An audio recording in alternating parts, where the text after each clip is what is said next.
don't know what that noise was. Doesn't the PlayStation have a lot of great first-party exclusives? I think it does. Actually, right now is the best time to do this, because with Ghost of Tsushima just releasing, we're at the end of this console generation. So, rather than me try and do a video like that last one, with just, games I can't live without, just, how about I just do the exclusives and go through my top 10 favorites for this entire system? Since we are at the end of this generation of systems, and Ghost of Tsushima being probably the last big first-party release, I'm pretty safe to just make that video now. I'm really excited to do it, because while I have talked about a lot of the games I'm holding under my arm right now, there are a couple that I never got to talk about that I really love. This list, just my personal opinion and my preferences and my experiences with these games. Where they rank on my list doesn't invalidate how they may rank on your list. We all have different wants, needs, and experiences with video games. You can leave your list down below.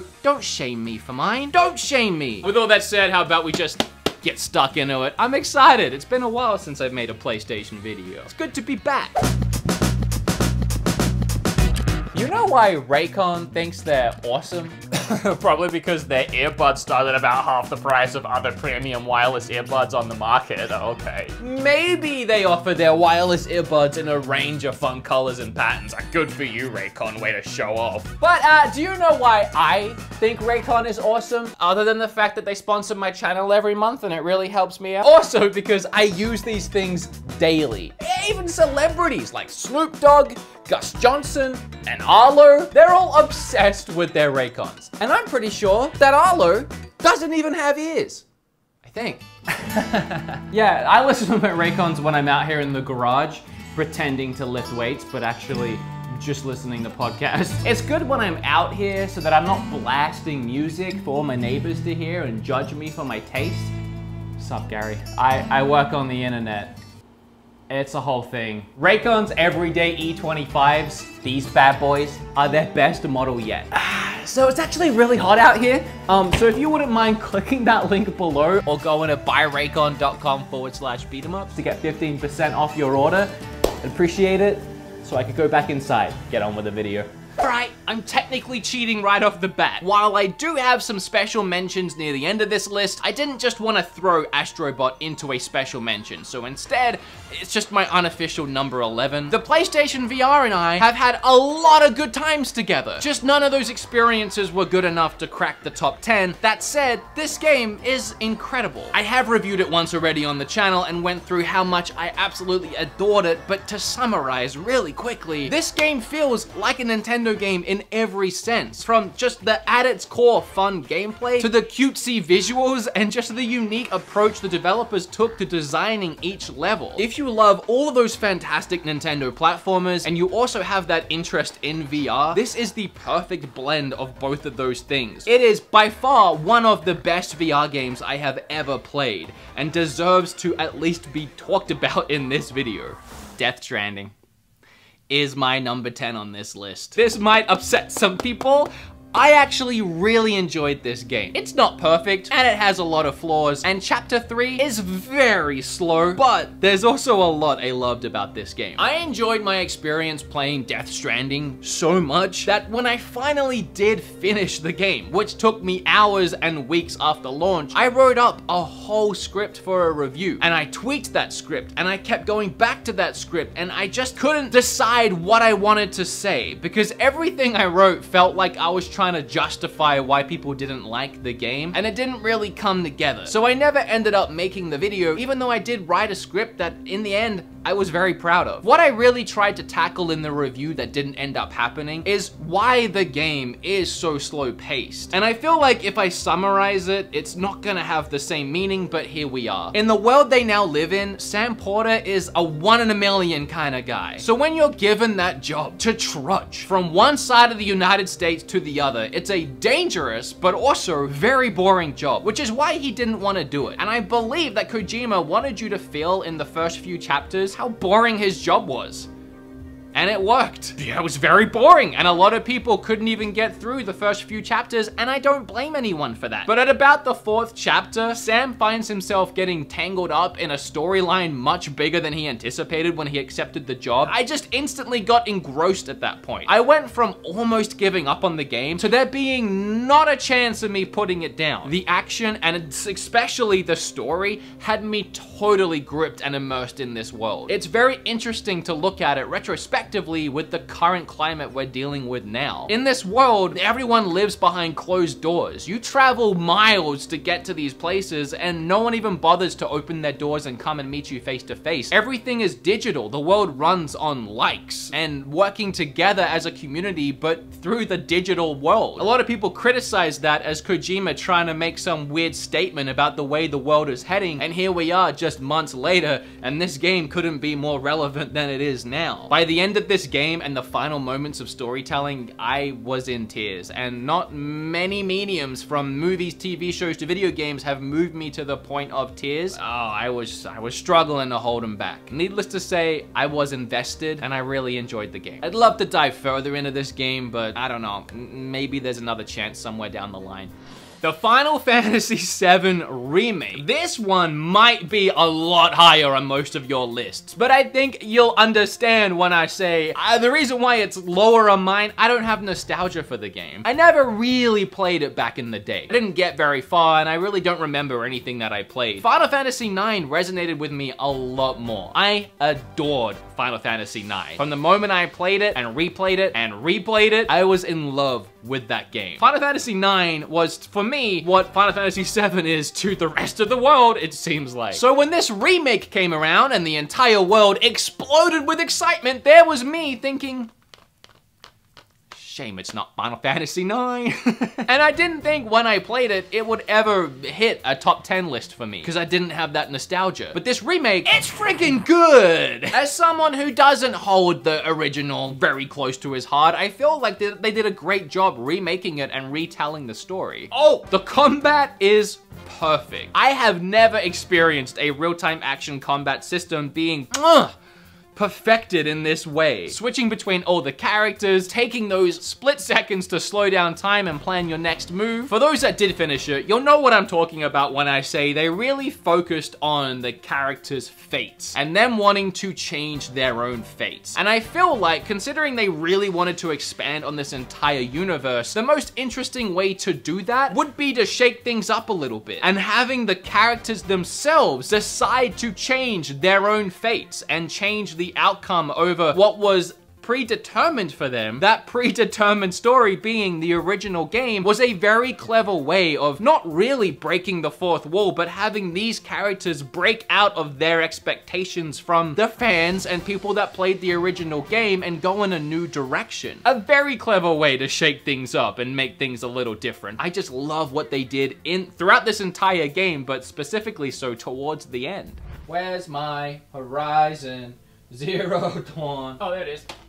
Horizon Zero Dawn. That's the next one. This one made it to number 8, even though it almost didn't even make it onto the list. Horizon Zero Dawn, don't get me wrong, is an incredible game. For some reason, it didn't hit with me initially. When I first played it, I think I was just at that stage where I was really burnt out on open world games, and try as I might, I couldn't get invested in Horizon Zero Dawn. And then I put the game down, and I came back to it like a year later and played a little bit more, and then put the game down again, and then finally came back months later and finished it. So I played it in 3 installments spread across like 2 years, but recently the game was ported to PC and it's getting a sequel. So I'm seeing this game pop up everywhere again, and I'm seeing gameplay of it, and it looks incredible. And I'm beginning to look back at this game and wonder how I couldn't have just been enamored by it, because everything I'm seeing about it now looks like a game I really want to play. So I think back to the original idea for this video being games that I can't live without on the PlayStation 4, before I tweaked what I was doing here a little little bit, and I realized that if there was a game I couldn't get rid of right now, it's this one, because I need to give it another chance, specifically so before the sequel comes out. I actually gave Days Gone a pretty extensive review in a video I made all about zombie games I really enjoyed, because I really enjoy zombie games. It's a whole genre in its own, but Days Gone was the height of the zombie game craze, and it nailed a lot of concepts that zombie games were trying to push for years. The biggest one being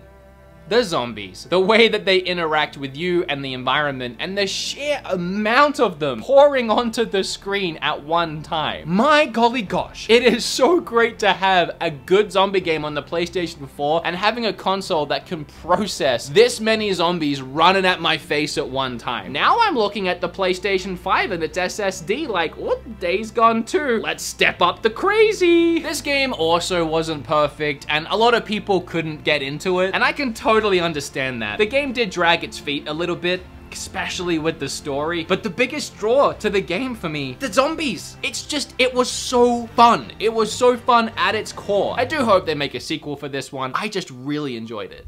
Oh, look at the new boy stepping on up. Ghost of Tsushima. Again, I haven't finished this game yet. I've been playing it since launch day, and the only reason I haven't finished it is because at some point while playing, I decided I wasn't gonna bother rushing through it to review it. I was just gonna play it at my own leisure. You can blast through the main story and probably knock it out in a day or two, but there are so many extra little things that you can do and discover and mess around with. For one, all of the side tales with the other characters you find along your journey, all of the epic samurai fights where if you win, you learn a new technique and they're always hosted in these really cool locations, and then just leveling myself up to becoming the most skilled and badass samurai possible. The game is so beautiful that it's the first game I've actually ever cared about using the in-game camera to take photos of my environment. Oh gosh. But in Ghost of Tsushima, I've been doing that all day because it's so beautiful to look at. So many dynamic colors and lightings and weather effects. It is a gorgeous game to behold. The gameplay is also perfect. I don't know what else I could ask from it. I'll say that I have so many different gadgets and abilities and special techniques that even now, halfway through the game, I feel pretty indestructible. I wouldn't say it's a hard game, but it's fun. It's fun in every sense of the word. I hope Sucker Punch takes this game and builds upon it to give us something new, fresh, and even more exciting in a sequel game set in this world. They made Infamous games and all of a sudden they make this. That's such a, I don't know. I'm proud of you guys. Good job. You could be the new Naughty Dog. You keep this up. Good job. I don't know if I could take any PlayStation top 10 list seriously if the person doing the list didn't include Uncharted somewhere. I'm gonna bundle Uncharted Collection and Uncharted 4.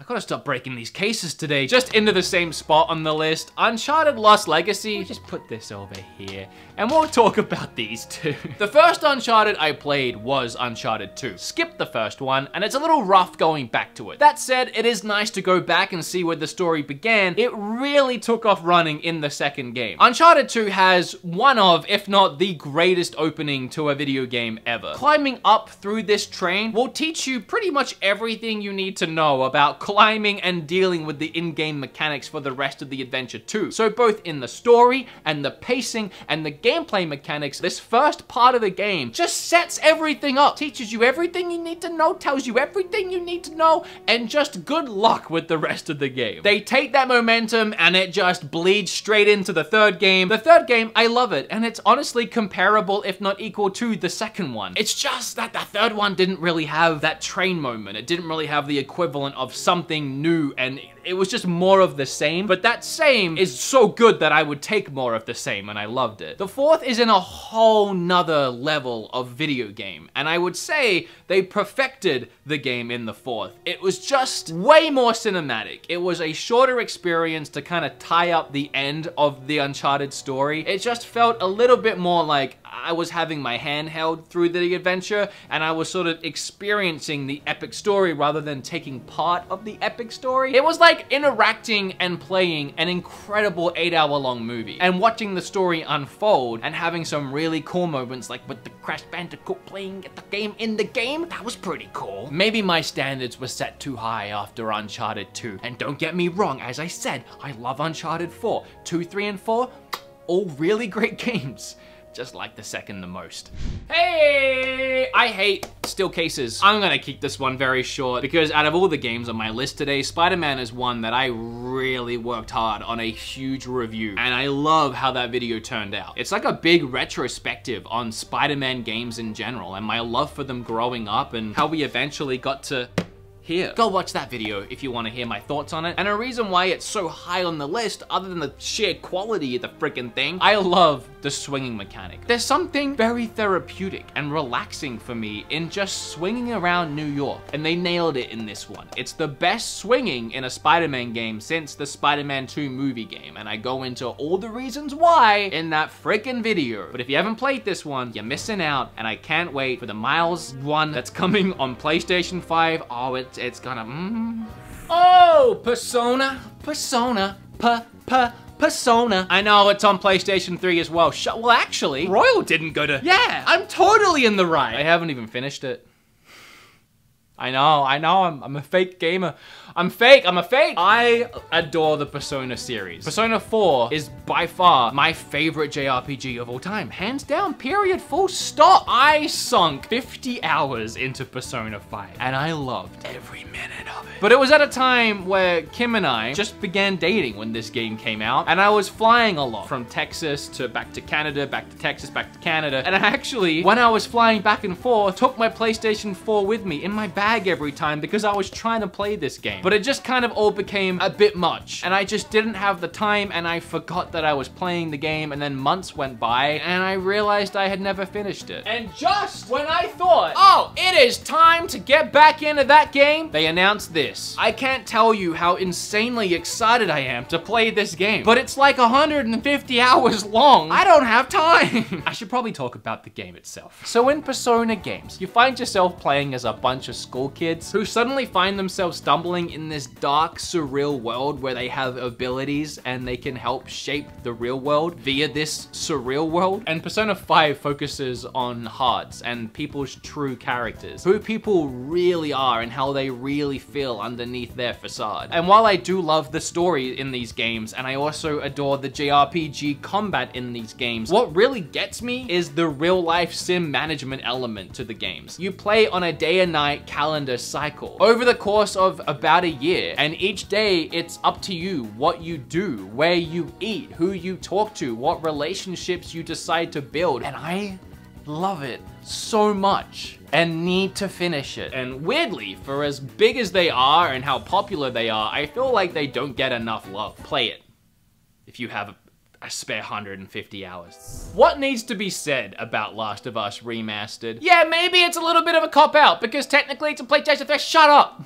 Don't care. The storytelling is incredible. The characters are so rich and their development throughout the game is just awe-inspiring. The visuals for the time were fantastic, and even now they hold up really well. But when it all comes down to it, it's that gameplay. The thing that really blew me away playing this game for the first time was how non-scripted everything felt. I don't have gameplay at this moment, so I don't know what my editor is going to do, because this is something that happened to me, I don't know, 7 years ago on my PlayStation 3. But I remember going into this one area full of enemies, and I was sneaking around, and I saw Ellie pick up a brick, and she was just holding onto it. But the enemies caught on to me being there, and they started to shoot at me. But then I ran out of bullets in my gun, and it started clicking. And the NPCs heard the sound of my gun clicking and started walking towards me because they knew I was out of ammo. And something about that moment 7 years ago blew my little mind. But what made it better was I charged at them to try and start beating them down fisticuff style, and right as one of them tried to come up behind me, Ellie threw that brick she was holding and caught him in the side of the face. Took down that guy, turned around, took down that guy. It felt like a moment that would be really hard to try and replicate or get gameplay of now that it happened 7 years ago. Even now, I can't think of many games that have given me that same experience. And yes, there was a sequel, and yes, it improved on the gameplay in many ways. But this gameplay to me was so ahead of its time that even those improvements now, like adding a dodge mechanic, doesn't really change or shake up that original core format too much because it doesn't need to. It's perfect the way it is. So yeah, it's a little smoother now in the sequel, looks a little flashier, but the same game is still there.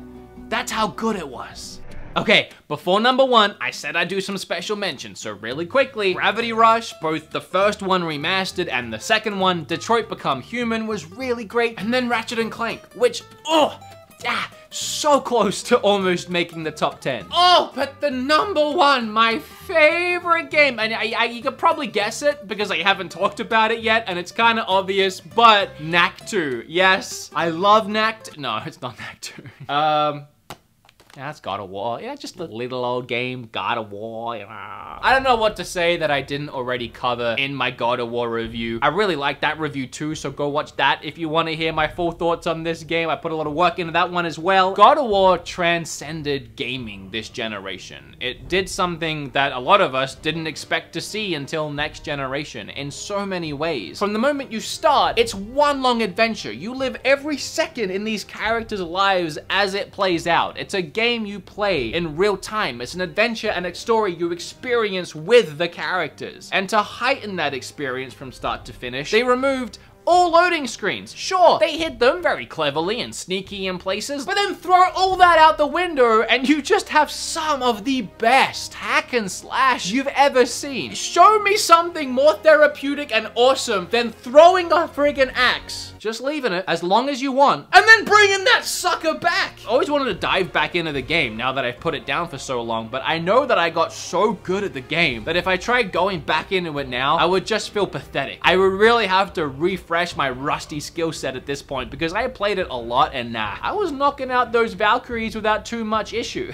Now I would get decimated. If you haven't played God of War, it's the PlayStation 4 game. I didn't think anything would top Last of Us, but yeah, I mean, yeah, come on. Gosh darn it, this is a great game. Oh, well, hot dang. Yeah, that's the video. I hope you guys liked it. That last video was a lot of fun to make, so this was fun to make too. I just get to stand here and blab about the games I really enjoyed. Let me know what you'd like to see me do next. Either like 10 of all games or Xbox, Mega Drive, I don't know. Like the video if you liked it, subscribe if you, I don't know, you have a brain.